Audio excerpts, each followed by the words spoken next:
This is the Xiaomi 12T Pro, and today we would like to demonstrate how you can change the screen timeout to never on this device. So in order for us to be able to set the screen sleep timer value to never, we will need to use the help of a free Google Play Store app that is called Caffeine. So let me just quickly get it.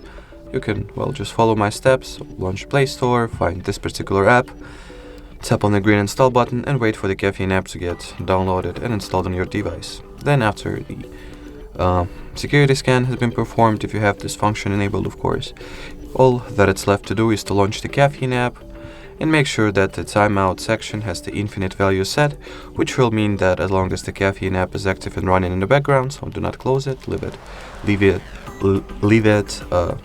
at the recent app, your screen will not go to sleep automatically at all. Alrighty, so that will be it for this video guys. Thank you so much for watching and bye bye.